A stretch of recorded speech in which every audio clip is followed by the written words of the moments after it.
বলছে শালি সুন্দর বাহার অফিসে যাবার জন্য তৈরি হচ্ছে। এর মাঝে রেশমি এসে বলে, রেশমি আজকে একটু তাড়াতাড়ি আসবে কেমন? বাহার বলল, কেন, আজকে কি তোমার জন্মদিন নাকি বিয়ে বার্ষিকী, কোনটা? রেশমি বলল, তেমন কিছু না, বাজারে যেতে হবে তাই। বাহার বলল, কেন, তরি তরকারি সব তো আছে, আবার বাজার কেন লাগবে? রেশমি বলল, আজ আমার ছোট বোন আসবে, তাই একটু মাছ মাংস আনতে হবে। বাহার বলল, তোমার বোন আসবে তাতে কি হয়েছে, যা আছে তা দিয়ে খাবে, পরে বাজার করব। রেশমি বলল, আমার বোন তোমার কাছে এসে সব সময় যেন পড়ে থাকে যে তুমি এমন করছো। বাহার বলল, ঠিক আছে তাড়াতাড়ি আসবো, বলেই বাহার চলে যায়। দুপুরবেলা বাহার রেশমিকে ফোন দেয়। বাহার বলল, হ্যালো রেশমি, তোমার বোন এসেছে? রেশমি বলল, না, জেসি তো এখনো আসেনি। বাহার বলল, তাহলে আমি কি চলে আসবো নাকি পরে আসবো? রেশমি বলল, তুমি আরেকটু পর করে চলে আসবে আর কি। বাহার বলল, ঠিক আছে তাহলে রাখছি। ফোনটা রেখে কাজে মন দেয়। রেশমি ও জেসি সোফায় বসে গল্প করছে। একটু পর কলিং বেলের শব্দ শুনে বলল, রেশমি বলল, মনে হয়তো দুলাভাই এসেছে, দাঁড়া আমি দরজাটা খুলে দেই।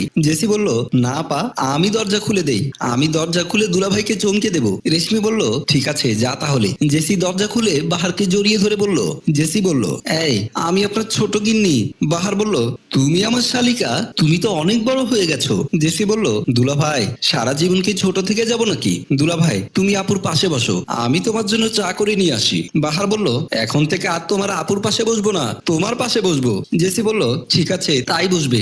জেসি রান্নাঘরে যায়। বাহার রেশমির পাশে গিয়ে বসে।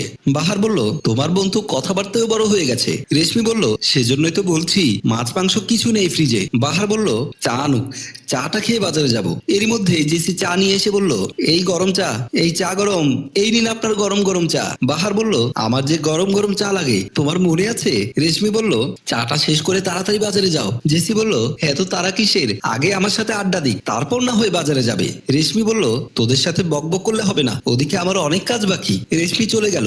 জেসি ও বাহার বসে নানা রকমের অঙ্গভঙ্গি করে কথা বলছে। বাহার রাতে ঘুমানোর জন্য বিছানায় এসে কম্বলের নিচে শুয়ে পড়ে। বিছানায় শুয়ে আছে জেসি।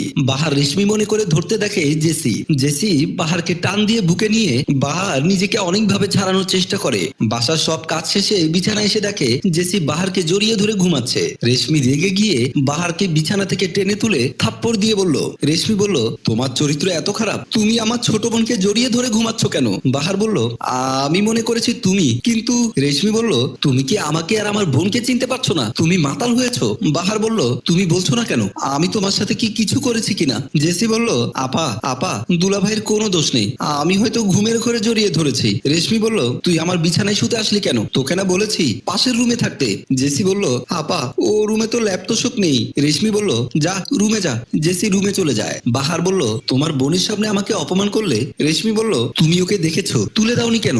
বাহার বলল, জেসি আমাকে যেভাবে জড়িয়ে ধরেছে আমি ছাড়ানোর অনেক চেষ্টা করেছি। রেশমি বলল, আসো বিছানায় আসো, আজ তুমি কত পারো দেখবো। এই কথা বলে বাহারকে টান দিয়ে বিছানায় ফেলে দিয়ে কম্বলের তলে চলে যায়। বাহার অফিসে বসে মনে মনে বলছে, জেসি কখন আমার বিছানায় আসলো বুঝতেই পারলাম না। আমি না হয় রেশমি ভেবে ভুল করেছি, কিন্তু জেসি তো জেনে শুনে আমার বুকে আসলো, তাহলে কি জেসি আমার ভালোবাসা পেতে আকুল হয়ে আছে? বাহার বলল, এইসব আমি কি ভাবছি। সময় তো দর্শক, আমাদের এই গল্পটি যদি আপনাদের ভালো লেগে থাকে তাহলে লাইক কমেন্ট শেয়ার করে অন্যকে দেখার সুযোগ করে দিন।